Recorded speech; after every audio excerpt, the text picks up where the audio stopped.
That's right. Well Sorry, done. I was looking to see who you were talking to. I heard Yeah. gentlemen. And every I was time talking to I see Carson. those big numbers, I think like the old home run chases of the early 2000s, like 63, 64. Hey, we've got to regroup. I was chatting the other day with Daniel Disney. We got to get him secure for 75. We talked about him for 50, 75, and 100. Okay. I'm in, man. All right. I We'll don't get, know when that is. Do you know when that is, Brandon? I'm not. no, we got a Just spreadsheet. We really have a strong. team, so we'll let the I team knew figure it out. geometry. I knew geometry well enough to play pool. As long as you knew your angles, you could hustle pool games. I like it. Good angles. All All right, right. Well, let's jump into it. yeah. 'Cause So this welcome is cool. everybody to episode number 64. And what we're going to talk about today is a little bit of 2023 and what we've learned and what we've put up with and what we've dealt with and what we think we're going to have to deal with in 2024. And I'm hoping we can get some good interactivity today with people commenting and bringing their thoughts and questions. Because Brandon and I were just chatting, Carson, before you came on. It's like, man, this has been a weird year. Weird, interesting year. I don't know that we could have predicted a lot of things that happened this year. Well, I'm wondering too, guys. Like, we're going to run out of time today because there's what I see is there's the weird changes inside of LinkedIn, which is all the social selling stuff. But then there's just weird changes in general. Like, and Tom, you and I were talking, Carson, and I know you believe this and think this too, is what Matt Dick was talking about. FOMO is bigger than ever right now. I believe the FOMO is bigger than ever. And that could be an entire episode right there just to talk about what that means and how do we navigate it. Yeah, Yeah. couldn't agree more. It's been a strange year. A lot of changes in the tech space where I work, and it's been a roller coaster. I think it's forced an inflection point. I've read a lot of things too where in these industries, and a lot of industries go through these ebbs and flows, right? During those kind of fat and giggly times, everybody's looks like a hero from a numbers perspective, but you really got to dig deep, be scrappy and resourceful when you go through the roller coaster. So yeah, I think there's been a lot of great learnings. I got a few great examples of where social selling really saved my bacon this year and gave me some inroads to things that I want to put into practice in the coming year. Yeah. Well, let's just go around the horn. And Carson, why don't we can start with you? But what do you think? Could we address Bob's, serenading us His and Beatles comments reference, that's first? a good one. Yes. I've been on a huge Beatles kick lately. If you've not gone out and listened to their new single Now and Then and watched the music video, just takes me back. I was born and raised on the Beatles, so Very nice. You're not that old. I wear it well. I know. I work out a lot. I know. That's impressive. And so Carson, tell us how you work out so well and keep your youthful looks in a year of roller coasters that we've had this year. And Yeah. And what do you think has been the highs and the lows and the roller coaster that you've observed? I listen to Social Selling 2.0 while I'm on the treadmill. That's how I get in good shape. But no, I look back at the year and it's really interesting. I started in a different job and I wound up in a new one come October. Had a brand new team mid-year, but also had some big changes to my old business. And I think, some of the commonalities that we saw, and we've talked about this a little bit on this show, is where our customers were from a budgetary perspective. There was a lot of uncertainty. There still is to some degree. There's always uncertainty and there are unknowns, but there was a lot of uncertainty around budget and really getting time to value, meeting buyers where they are, and that need to pivot even more to a buyer-centric model. Really earning that right to be the trusted partner and trusted advisor. But all the more reason why I believe my teams and my social selling practices really thrived. And I'll call out a few very specific instances. There was a customer organization earlier in the year where nobody could get through to this CFO. And, we put an all-out campaign. We leveraged LinkedIn. We pulled some marketing leads out of our tools of customers at that organization that had opted into marketing, and in essence crafted a message that went out to over 180 people in that organization. And what was fascinating to me is nobody replied except the CFO. And he said that multiple of those messages had been forwarded to him. But what resonated with him was us showing up, trying to help them optimize costs and also helping them around bottom line and where we could help them from a data perspective, showing up more uniquely as a partner as opposed to sounding like the vendor. So a lot of the types of things that we talk about on the show. Another big one, and I've talked about this one on the show before. Sorry, Carson, before you go any further, because I think what you just brought up there is important. What you did with the CFO is you basically consulted or provided insights that he wouldn't have normally had, or she would have normally had. That's exactly it. And It was basically very unique ways that we could show up to help them optimize costs all up. And it wound up being a scenario where we could help them consolidate in certain areas. We could help them take out costs in certain areas, but we could also optimize the costs that we present. They were investing with us in one area today, and now we have line of sight in investing in two more. And so that was really, really important. One of the ones that I'm super proud of that I do want to mention as well, and we've talked about on this show, is there was a customer who was a COO at the time. I spent 6 months commenting on every post they made, the Brandon Lee method. And what was magical about this is we got to the point where we were like sharing book recommendations with each other. And he made a comment where he said, I know coming from you that I should take this under high consideration. We had never spoken. He didn't know who I was outside of LinkedIn. Lo and behold, he gets promoted to CEO of this organization. And I knew that was the time. That's when I needed the meeting. And we got the meeting. And it took us on a whole nother realm. We were already working with one business unit in that organization, but he opened up the floodgates to give us access to the other 20. It's just things like that. Social selling. Can I highlight that too for everybody listening? Because this doesn't matter if you're at the enterprise level, you're at an SMB level. For whatever you said, 6 months, you commented and you engaged. You got on his radar by commenting. You went where he was and you started commenting, and you didn't sell. You didn't bring up Microsoft. You didn't, like, he knew, I'm sure he clicked. You probably looked and saw that he viewed your profile. Yep. Right. But you didn't go into work business opportunity mode. You just leveraged the know, like, and trust. And I'm sure your content, your comments started helping him understand, have awareness of who you are, what you do specifically, because working for Microsoft could mean a ton of different things, right? Of course. So you got specific about where you were, and you earned that right to take it to the next level. And that is social media, that is LinkedIn, that is social media. And you guys know I hate the word social selling. So I was like, that is social. I don't want to say that word. It's not social selling. It's leveraging this LinkedIn thing as a very powerful medium to help you create opportunities and achieve your goals. Carson, I love that. That was such a great narrative, great story. Well, and don't get me wrong. So here's the key element is the social elements and the leveraging these tools and these signals. They don't close the deal, right? So we spend a lot of time talking about the fundamentals, and that's why the jolt effect and understanding the buyer-centric nature that we need to show up with, and showing up with value and seeking to serve and earning the right to be trusted advisor. All those things are super, super important, but LinkedIn doesn't teach you how to do that. What it does is it can be that enabler. It can help you open the door that you might not have gotten to otherwise. And I think, I could give you a litany of these examples. Another biggest organization that I supported last year, and I met an executive vice president on LinkedIn, and I actually interviewed him on a different show. Never talked about my company, but what happened is we got to know each other through that process. We asked what each other did. I told him, and guess what? We broke off and we did a session in our technology center that ultimately led to another $1 million in pipeline. Still yet to be closed, but my point is, your goal is relationships. and this can help you get there. And that's where you need to be thinking as you look to 2024. What are the relationships you need next year in order to be successful? Go out and earn them, but there's a lot of ways you can do it, and they are all valid. I want to highlight Zach's comment here. First of all, thank you, Zach, for your A+. But Hi, Zach.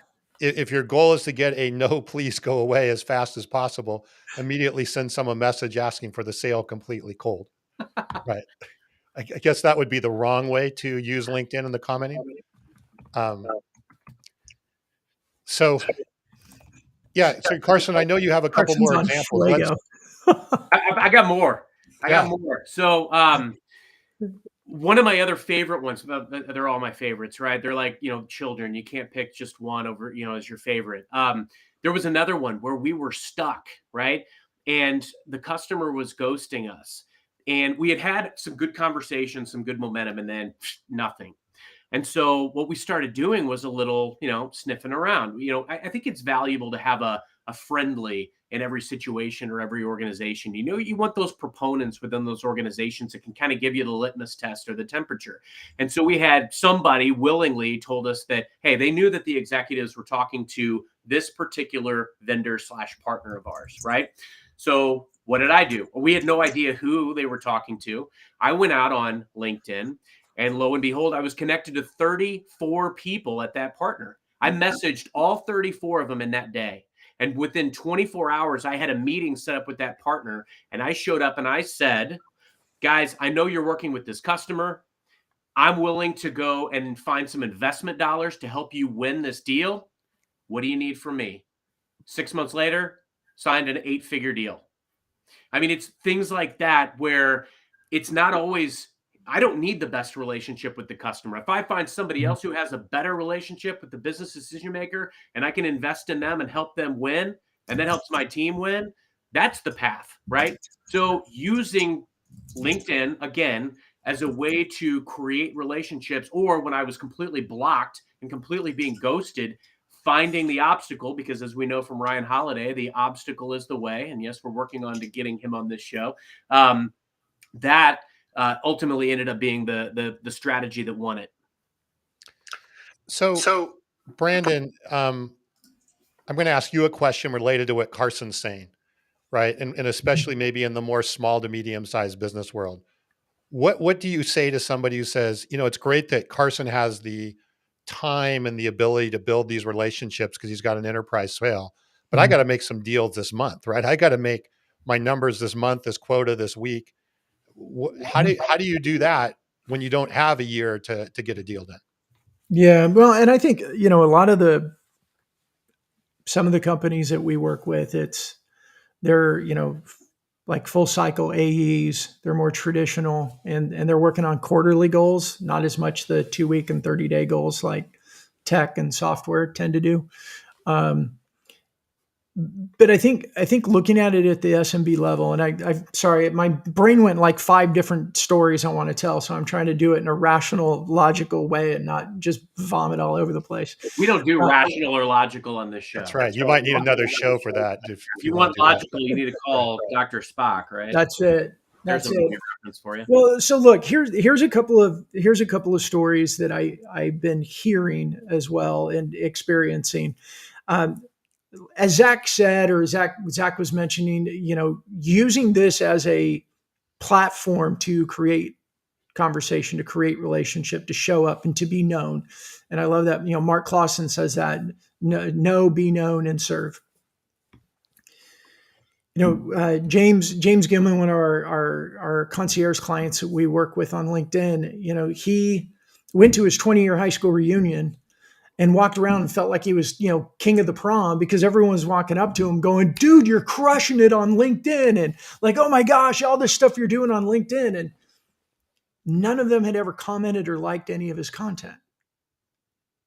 Like that is something that we need to remember when it comes to social is we want this immediate gratification. Like we want this, how is this going to help me close a deal this month?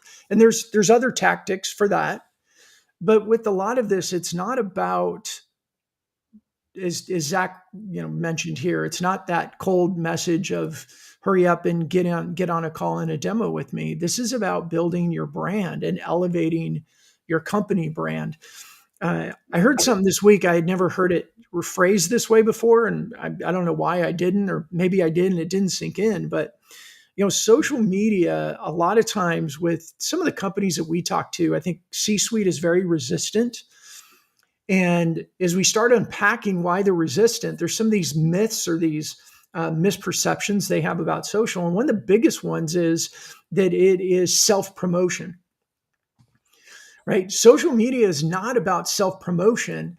I think it's about idea promotion, and it's about building rapport and relationship and creating the opportunity so you can speak to the people that you want to speak to when you want to speak to them. And they have a high likelihood to agree to that conversation.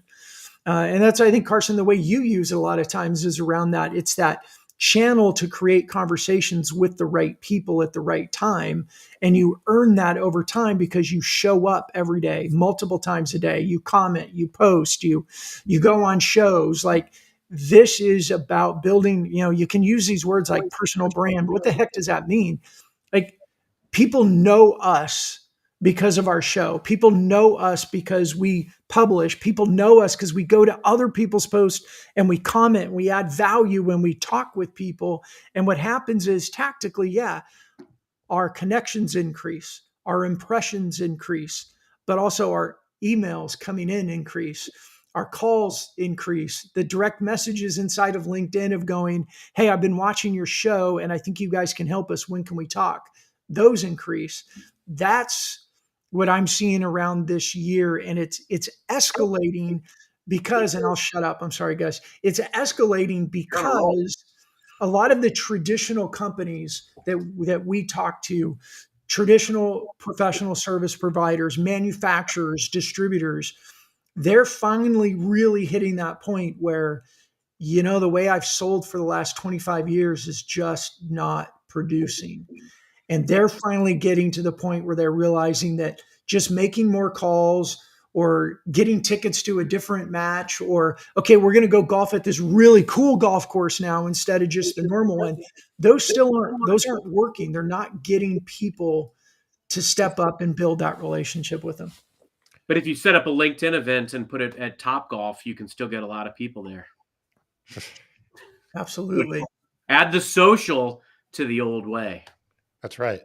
Yeah. But I want to summarize what I think I'm hearing both of you say, and it certainly resonates with what I've seen this year, is I'm going to look at saying quality versus quantity.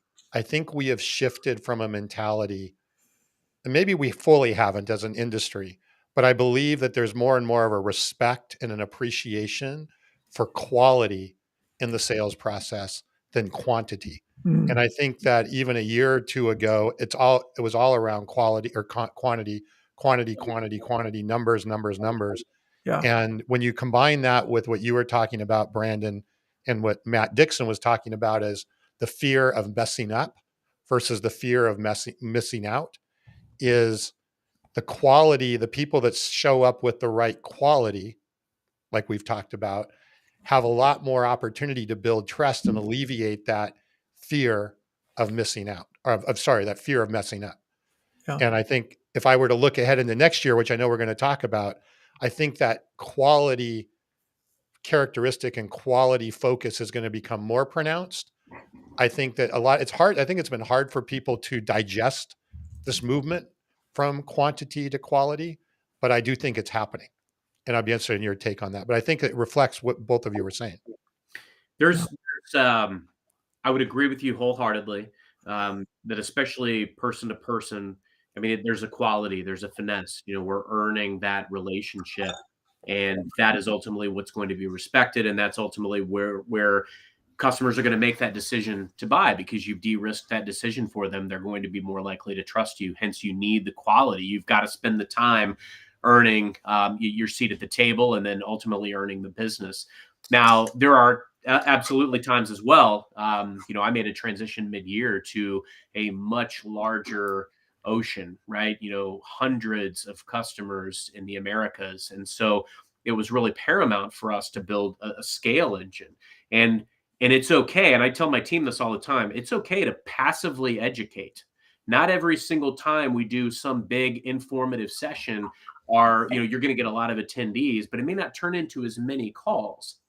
I like to look at the business, the quality element, the quantity element as a stock portfolio and all of the different ways that we can invest in those. They reap dividends over time. I mean, I've told a story on this show before where I had a customer that wouldn't give me the time of day, year one, where I covered them, or year two.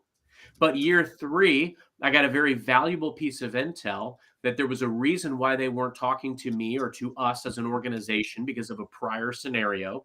I found a partner that had a great relationship, and I rallied behind that partner, earned my seat at the table, and ultimately won. That was a social selling situation gone right, but it took a lot of time to invest. But that was needing to get to the quality, but there was a lot of quantity that went into it. You've got to find the right balance. Brandon, I'd love to hear your vantage point too, from your unique perspective and lens. And then I also want to spend a moment on Rob's, or maybe a few moments on Rob's. Yeah, amazing and I'm looking at Rob's, and then both of Bob's, I think are worth it too. Yeah.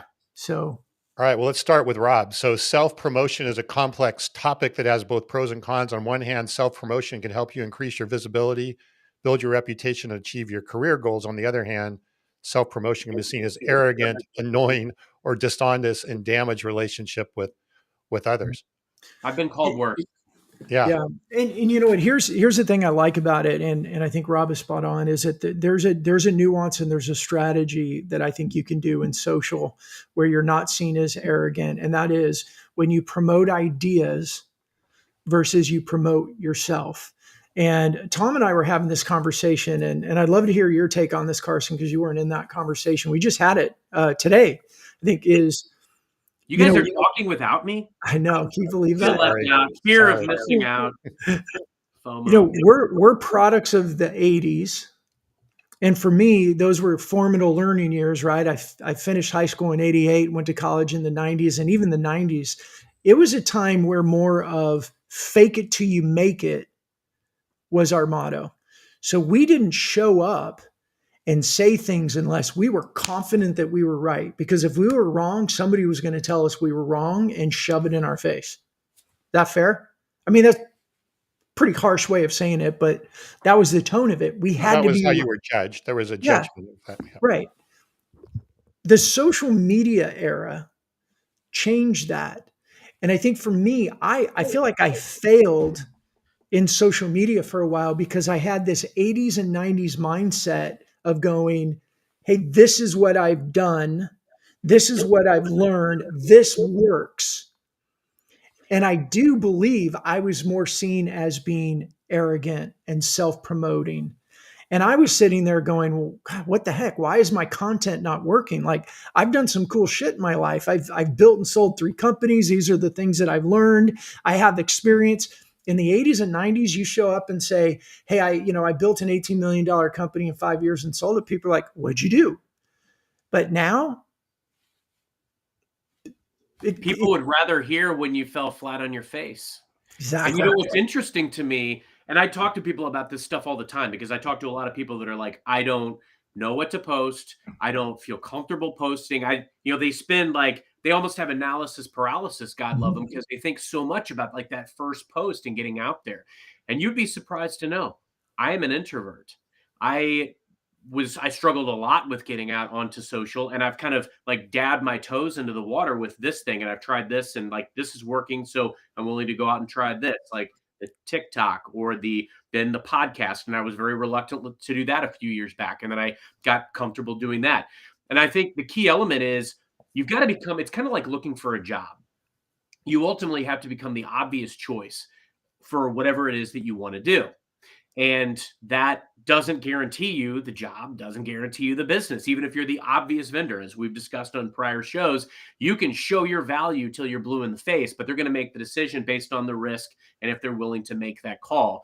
But what you can do is become an obvious choice to have a relationship with. You can become an obvious choice to be a trusted partner.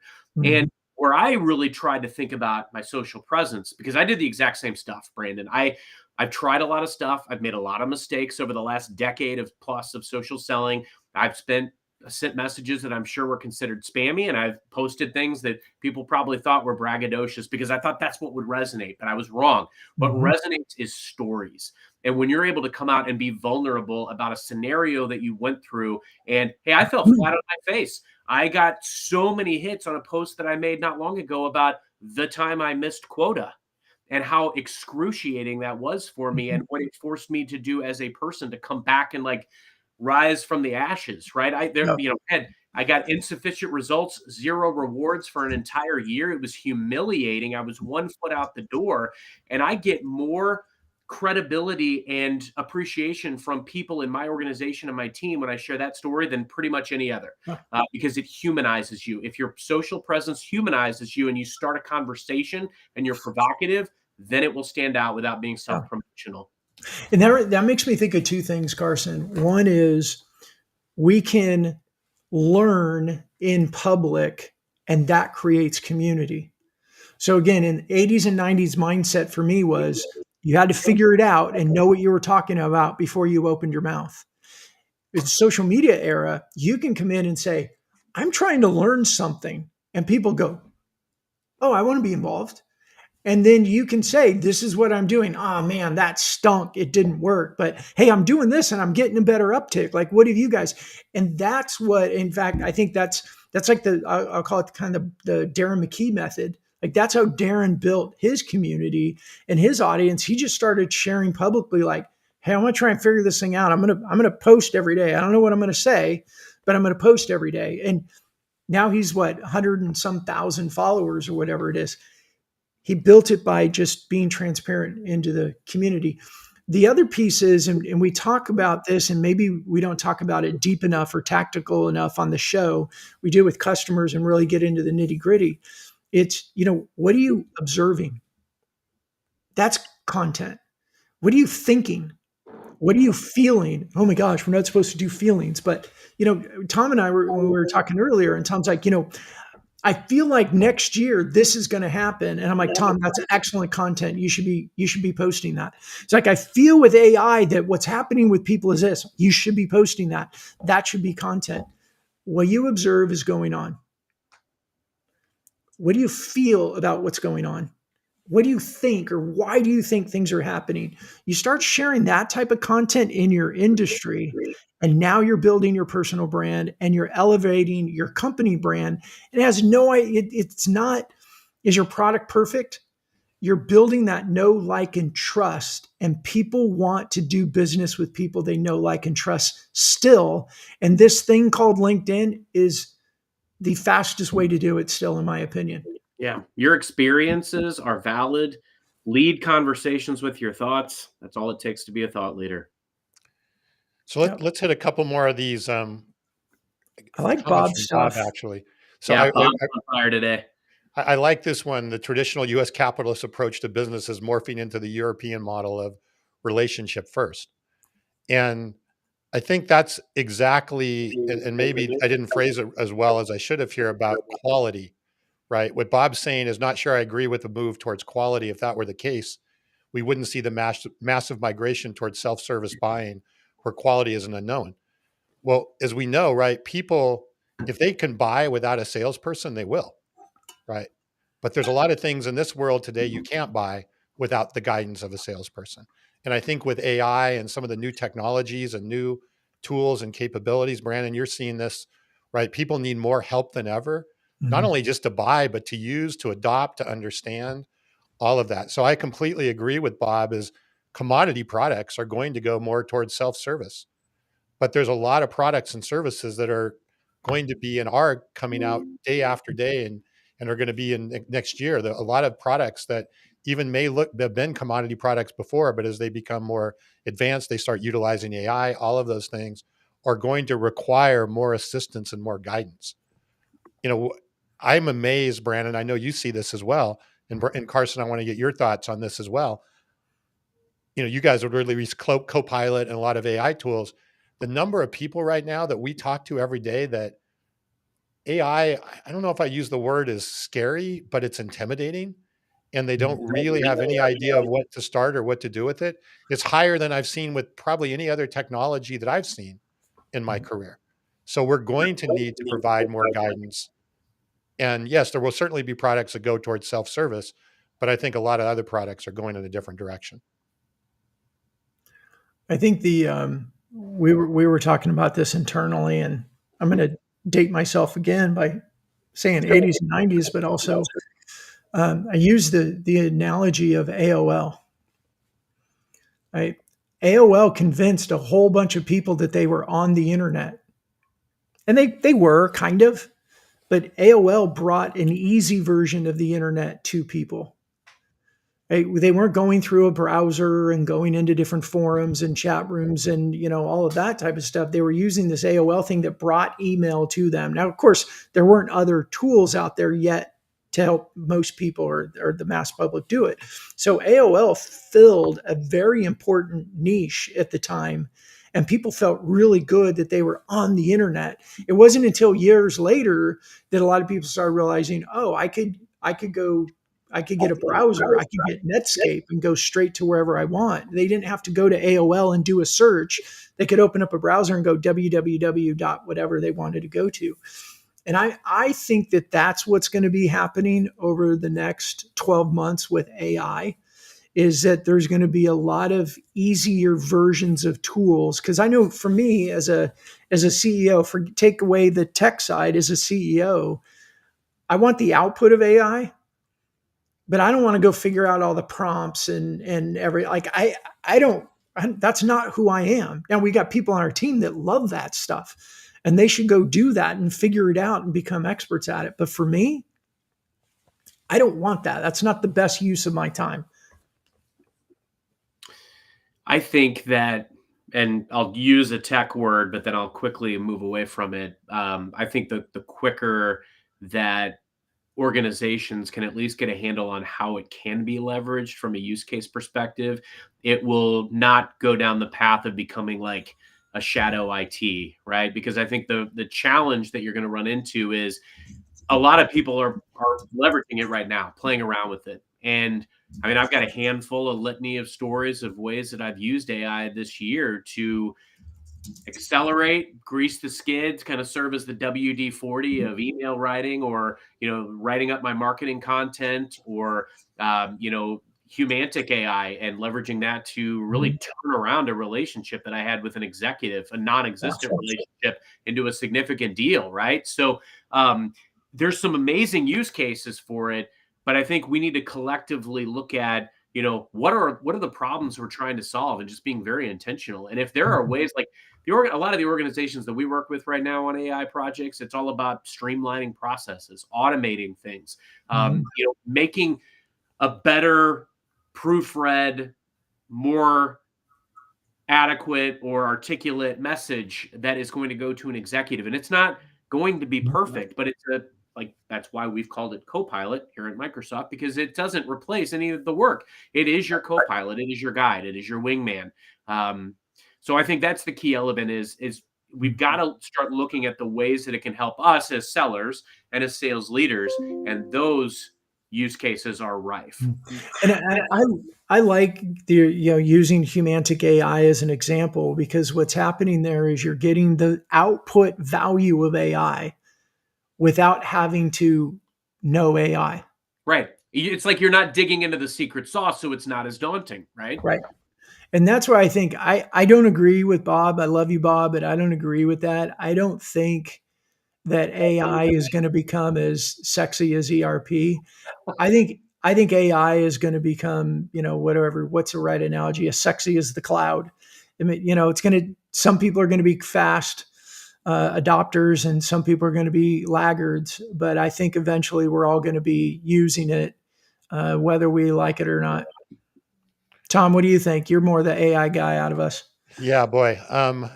I think there's two parts to his question. I don't think the AI honeymoon is anywhere close to being over, because I don't think we've scratched the surface of what we're going to see as to what's possible and what it can do for us.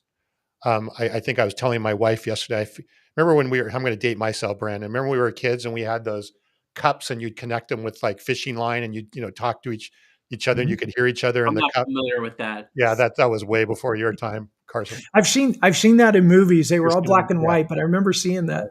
But if you look at that, I think that's where we are kind of, if you take that and then you look to where we are with mobile phones and smartphones and all of that, I think that's where we are in AI right Well, now. and it's already happening. I mean, Right. you order things on Amazon, right? They are sending signals to say, hey, it's probably about time you order that toilet paper. Yep. So it's built in behind the scenes, or, it's just, I think it's all a matter of where it's showing up. I mean, eventually, in my belief, it's going to be built into every single home appliance that you have. Like, hey, the fridge tells me it's going to be time to get milk in X number of days, or Mhm. whatever the case may be. It'll make my grocery list for me. Like, there's a lot of things that I think it will continue to be baked into. So I think you're seeing the precipice right here. But at the same token, there's a lot of elements that, as sellers and as sales leaders and as career professionals, that we can leverage it to help us write a better resume, or all of these things, right? And I think that's where we need to think about, like, how could AI help me be better at this particular task?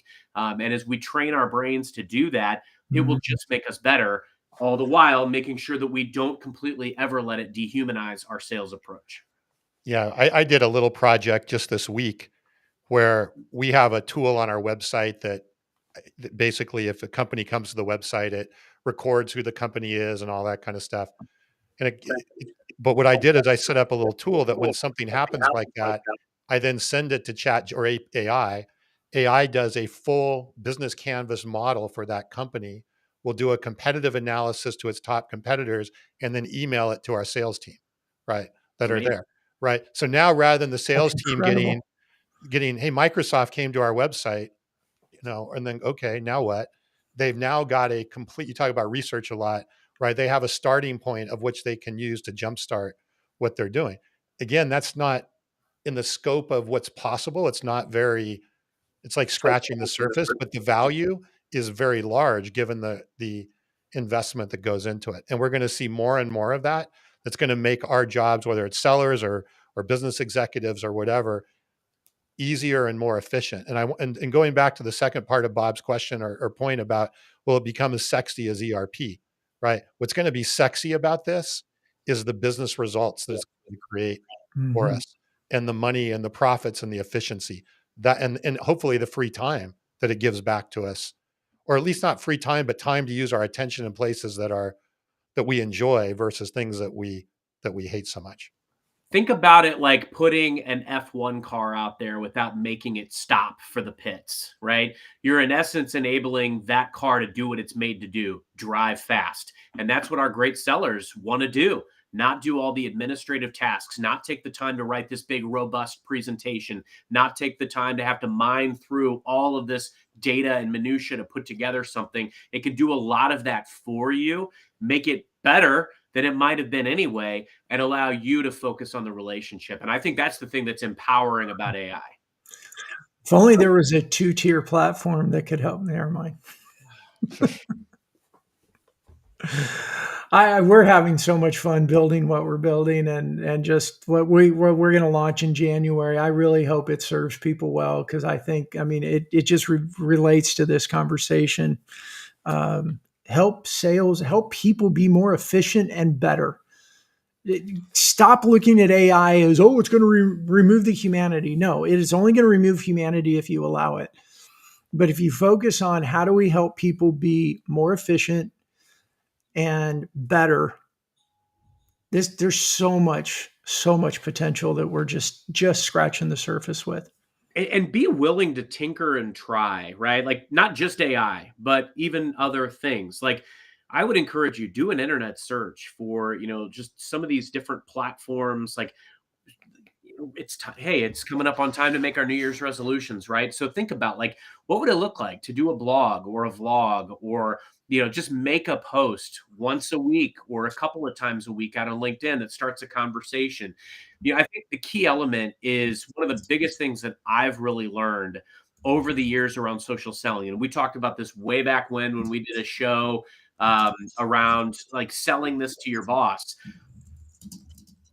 Be willing to try these things, but track results and modify your approach based on what's working and what's not. Listen to these signals, but be willing to try some of these different approaches to see what might create a relationship that you didn't have before. Or when you're in a situation where you're stuck, how might, I mean, you can go out and ask AI to literally give you a response to a customer, or an email that you could send to a customer in a situation where they've ghosted you, or the last touch point was this. You can be very specific, and it might give you some ideas that jog your, get your juices flowing. So my point is, be willing to kind of tinker and try. Think about the things that you want to achieve in 2024, and how can all of these tools perhaps make it better, make it easier for you to earn those relationships. Well, and I'm going to go one step further, Carson. Like even the example I just gave about where we were creating the business model canvas or a competitive analysis or whatever. Maybe you're building those for yourself, but share those as well. Build one for your prospect, build one for your partner, build one for, and say, here you go. I made this for you, or I created this little GPT that you can use, or whatever the case may be. And you can use it to actually, again, provide more value indirectly versus just even direct. And so again, you just become that servant, because there's so many ways now that you can use it to help yourself, but to help others. I But love that you said that. That was another discovery that I had this year, was that a lot of our customers were in situations where we had mutual customers, where they were selling to a subset of people that were also buying from us. And I do a lot of training globally at my organization around prospecting, digital selling, personal branding, right? And so I saw a huge value in giving that same offering to some of these customers and partners, as in, how could we mutually construct some of these webcasts, newsletters, things that would go to our mutual customers that are going to serve everyone. We're still passively educating these folks, and we're ultimately generating leads for our customers. That's a huge value add and a huge differentiator. And it became less about what my company did, but more what I could uniquely right, bring them in right, these situations. And that helped me when I was an executive sponsor to multiple customers over the past year. right. And I think Brandon, even with what you're doing with Fist Bump and the AIQ stuff, and Yeah. that platform is going to enable individual contributors to do exactly what Carson said there, Yeah. to make it easy to help and provide stuff and provide, additional assistance above Yeah. and beyond what they're posting and commenting on. Yeah, and that's what I was saying. If only there was a platform. I just didn't want to make it so promotional about what we're doing. That's not the point of No, our this is a show. show about pitch slapping. So whatever you need to do, do it. I know. Promotion is Yeah, great, right? yeah. That's what we talked about. Yeah, get Zach back in here and let's see if I pitch slap right. But yeah, I mean, it's in everything you guys were saying. Like, I would love to have a sales team that every time they went to talk to a customer, they did the research and they had all this information about, hey, here's our company and our value proposition and our offering. Here's who they are and what we know about them. And here's the 3 best topics you should be talking about in order to capture their attention and show value to them. Be fantastic. But the reality is, how many salespeople do that because of the time that it takes? But what if there was an engine that could do that for you in a matter of minutes and feed it into a sales rep's hands so that they could read and be that much more prepared before they get on a conversation with the prospect? Like that alone, how much would that be worth to companies moving into next year? There's a side effect that I'm seeing as I work with companies and I talk about AI. And Brandon, you may have seen this as well. Companies don't really know their business all that well, and they don't know their customer all that well. And when you start to try and automate things and put things into AI, unfortunately or fortunately, that lack of understanding comes to the surface. And so companies right now, or sales more than ever, are going to need to know. And I think this is going to be a big 2024. I think businesses are going to get to know themselves way better Well, in we just 2024. I mean, let's illustrate that a little. Put a little narrative around it. We did a beta test inside of our Fist Bump AIQ, and part of that is And we're looking at, hey, you've got to feed the machine, right? You got to feed the beast to train it. And we were asking them to load things like documents of their ICP, their offering. It's all private, so even contracts and all this to train it. And I'd say 90% plus of the people in the beta didn't get past that step. A huge learning moment for us because we thought, oh, everybody has these, right? 90%, they didn't get past the step. And we went back and started asking questions, and it was, we don't have that. I got it here, I think, sort of, kind of. I think I know, but I don't have it written. I don't have a document. And it's like, well, if you don't have a document, how do you share that with the people on your team? How does everybody else know? Like, I think you're right, Tom. AI and what we need to be prepared to truly feed AI is going to spotlight all kinds of company weaknesses. But it's also going to help remedy those weaknesses. So rather than just rub them in their face, we now have a way of remedying those things. Yeah, awareness and admitting it is a first step, right? Okay. And a lot of times we don't know that we don't know because, oh, I think I got a good understanding of it. So Bob, I think is definitely our commenter of the day. Commenter of the day. He's on a roll. And I think what he says here, companies don't know their customer. Everyone talks about being customer centric, but give me 10 minutes when I'll prove that 90%. That's powerful. Can they pass the Bob test? That's right. Yep. But I do think that 99% is going to improve a lot next year. And I know, in this week, we've talked a lot, this show today, we've talked a lot about what we've learned in 2024. I think next week, before we go to the break, we'll really start to look more at what do we see in the future? Like, what do we see more in 2024? And how can we take these lessons learned and apply them into a bit of a playbook for next year? And I think, taking some time on that would make sense on our show next week. Yeah. What I take Bob's comment to say is there's a lot of rhetoric in companies about being customer centric, and for the most part, it's just been that, like, oh, the new buzzword is buyer enablement instead of sales enablement, and we start using these words, but it hasn't changed the sales motions in a lot of companies. It's still a very linear, cold outreach sales approach. We just threw a different wrapper on it and hoped and prayed that the inside was going to taste different. And he's right. They don't know the customer. They don't know the prospect. No. They don't know much about them other than maybe they came to the website or filled out a form or whatever. That's one of the big problems. And that's actually one of my big tie-ins for now and thinking about this coming year, because it isn't just about AI. AI is one of the many, many, many, many variables. But knowing your customer, especially like in the large enterprise space, we do our customers a disservice sometimes, because there's also a lot of folks that have like this tribal knowledge in pockets, and it's not stored anywhere but in somebody's brain. And one of the big things that I do this time of year, now my fiscal runs July to June, but I'm thinking about this like it's a lot of people's June in my brain, is I spend a lot of this time of year as things kind of slow down studying. I look back on kind of what we did today. I reflect what worked that I really need to double down on, what didn't work that I don't necessarily want to jettison or get rid of, but I might want to tweak and do a little bit different. And then also, what are the nuances of the current playing field? Very similar to what we did today. So I spend a lot of time studying, and then I think about very intentionally, what are the relationships that I'm going to need next year in order to do what I need to set out to do? Who are the players? How can I help all those players win, whether those are customer players, my colleagues, my partners, all of that. But those are the types of things. Those things are going to shift. And, AI is going to sharpen the people that are going to use it the best. The cream is still going to rise to the top, though. The people that work to build the relationship, earn the relationship, show up to value, seek to serve, those are going to be the winners. But AI is going to need to be a tool in their toolkit. And there's a shift, even as we talked early on, or I talked early on, about the mindset in the 80s and 90s compared to now when it comes to social media and all that.